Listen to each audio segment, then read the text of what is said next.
여러분 안녕하세요. 오늘은 지금 시장이 거의 눈치도 못 챈 앞으로 테슬라의 주가와 미래를 완전히 바꿔놓을 아주 중요한 변화 하나를 이야기하겠습니다. 바로 트럼프 행정부 등장 이후 테슬라가 맞이하는 구조적 수혜입니다. 언론에서는 트럼프가 EV 싫어한다, 보조금 없앤다 이런 자극적인 문장만 반복하죠. 하지만 정책의 뼈대를 뜯어보면 이야기가 완전히 달라집니다. 이건 전기차 주기기가 아니라 중국 전기차를 직접 겨냥한 정책 전쟁에 가깝고, 결과적으로 미국 본사를 두고 미국에서 생산하는 테슬라에게 오히려 유리한 판이 열리고 있습니다. 오늘은 이 흐름을 아주 쉽게, 그리고 실제 정책 문건, 시장 데이터와 연결해서 정리해드릴게요. 바로 시작하죠. 트럼프 대통령이 내놓은 문서에서 가장 중요한 메시지는 딱 하나였습니다. 미국에서 만든 전기차는 괜찮다, 중국산 전기차는 절대 안 된다고요. 많은 언론은 EV 보조금 폐지만 강조하지만 정작 백악관에서 나온 공식 문건을 보면 방향은 보조금 축소가 아니라 보조금 재배치에 가깝습니다. IRA를 뒤집는 게 아니라 IRA를 미국 북미 중심으로 강화하는 쪽이 검토되고 있죠. 여기에 중국산 배터리와 전기차 부품에 대한 추가 관세 검토까지 포함됐습니다. 이게 무슨 의미냐면 미국 땅에서 생산하고 미국에서 배터리를 만들고 미국 중심 공급망을 가진 기업이 가장 큰 혜택을 받는다는 뜻이에요. 이 조건에 정확히 들어맞는 회사가 바로 테슬라입니다. 텍사스, 네바다, 뉴욕 기가팩토리, 미국 내 자체 배터리 생산,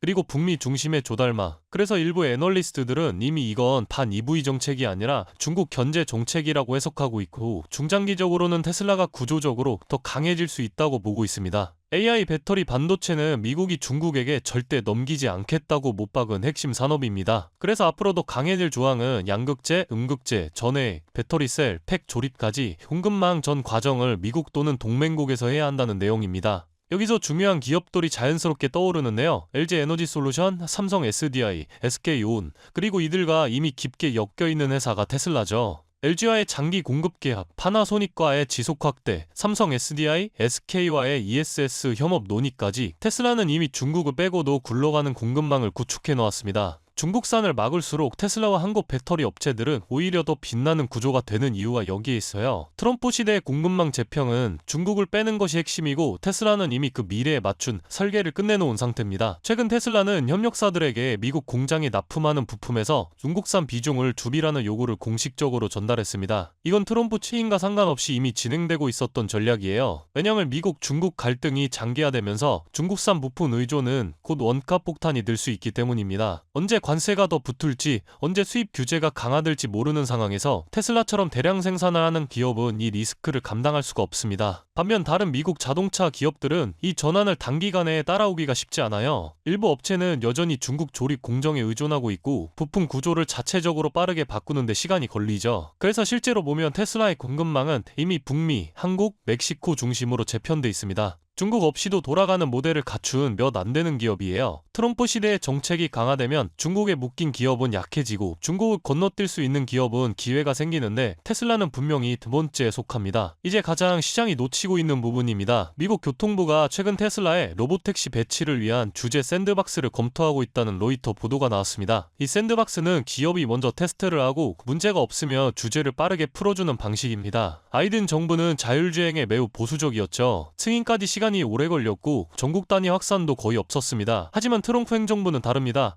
규제 완화, 테스트 확대, 민간기업 중심 추진, 이 흐름을 선호합니다. 만약 미국 일부 도시에서 로보택시가 가장 먼저 허용된다면 테슬라는 전 세계 최초 상용화의 문을 엽니다. 그 순간 테슬라는 자동차 기업이 아니라 AI 플랫폼 기업으로 재평가될 수 있습니다. 그리고 이건 테슬라가 가장 기다리던 환경이에요. 지금 시장은 트럼프가 EV를 싫어한다는 말만 보고 전기차 종말론을 이야기하고 있습니다. 하지만 사실 테슬라에게 구조적으로 유리한 환경이죠. 이 흐름은 전기차 판매 같은 단기 뉴스가 아니라 테슬라가 그리는 로보택시, FSD, AI 플랫폼 모델과 정확히 맞아떨어지는 퍼즐입니다. 지금 중요한 건 소음이 아니라 진짜 판을 바꿀 변화를 읽는 겁니다. 그렇다면 여러분들은 지금 주식시장에서 수익을 내고 계신가요? 우리는 어떻게 해야 이런 불확실한 시장 속에서도 안정적으로 큰 수익을 얻어갈 수 있을까요? 눈에 띄는 대장주 M7 같은 종목들은 이미 너무 많이 상승한 뒤이기 때문에 앞으로는 진짜 큰 돈을 벌기 쉽지 않습니다. 진짜 기회는 그 대장주들 뒤에서 움직이는 수혜 종목에서 발생하는데요. 이런 종목들은 시가총액이 작기 때문에 비교적 소액으로도 접근이 가능하고 리스크 관리 또한 용이하죠. 즉 적은 자금으로도 큰 수익을 노릴 수 있는 구조입니다. 그런데 지금 시장을 움직이는 가장 큰 힘은 단순히 금리나 유동성이 아닙니다. 바로 미중 무역전쟁의 임합, 전략자원 전쟁이 시작됐기 때문이에요. 중국이 반도체에 이어 히토류 수출을 통제하기 시작했고 미국은 이에 맞서 자국 내 히토류 생산 라인을 재건에 나섰습니다. 단순히 정치적 갈등을 넘어서 AI, 전기차, 방위산업까지 직결된 신냉전형 공급망 전쟁입니다. 가장 대표적으로 눈에 띄었던 건 바로 히토류 전쟁의 중심에 선 MP 머티리얼스 티커였습니다. 미국 국방부와의 공급 계약이 발표되자 3개월 만에 주가가 6배 이상 폭등했고 거래량은 평소에 10배 이상 터졌어요. 1,000만 원만 넣었어도 6천만 원. 이게 바로 시장이 움직이는 타이밍입니다. 이런 종목들을 한번 불이 붙으면 정말 불도저처럼 밀어올립니다. 왜냐면 시장의 자금은 테마에 몰리기 때문이에요. 하지만 여러분, 중요한 건 여기서 끝이 아닙니다. 한두 종목이 폭등하고 끝나는 이야기가 아니라 산업 전체의 판이 바뀌는 신호라는 점이에요. 히토류 전쟁의 불길은 이제 리튬, 니켈, 코발트 같은 2차 전지 원자재까지 번지고 있습니다. 이미 티커와 LAC 같은 대장은 너무 멀리 가버렸지만 그 뒤를 따르는 진짜 수혜주들은 아직 초입에 있습니다. 히토류 자석을 제조하는 기업이나 리튬 정제를 담당하는 2차 밸류체인 혹은 이 자원을 기반으로 한 방산 전기차 부품 기업들이요. 이런 기업들은 아직 시총이 작고 조금만 자금이 들어와도 급등 파동이 나올 수 있습니다. 테슬라나 엔비디아 같은 재무가 탄탄한 기업에 중심을 잡고 이러한 기업들의 분산 투자하셔야 보다 더 큰 수익을 얻어가는 겁니다. 지금 시장은 분명히 움직이고 있습니다. 하지만 대부분의 개인 투자자들은 이 거대한 판이 어디로 흘러가는지조차 모른 채 뒤늦게 따라붙고 있어요. 진짜 돈은 먼저 움직이는 사람의 몫입니다. 그래서 제가 이번에 직접 현재 이 전략자원 전쟁 속에서 가장 강하게 수급이 몰리게 될 핵심 수혜 섹터와 종목 리스트를 정리해뒀습니다. 실제로 기관 자금이 들어오는 타이밍과 정부 정책 방향, 글로벌 공급망 재편 흐름까지 데이터 기반으로 정리된 PDF 자료예요. 이러한 정보도 소중한 제 구독자분들과 끝까지 영상 시청해주신 분들께만 오픈해드리도록 하겠습니다. 참여 방법은 간단합니다. 영상 아래 더보기란을 클릭하시면 파란색 링크가 하나 보이실 겁니다. 간단한 설문조사 진행해두시고 전송 버튼까지 눌러주시면 확인 후에 순차적으로 자료를 전달드리겠습니다. 절대로 금전 요구나 무조건적인 투자 권유 또한 하지 않습니다.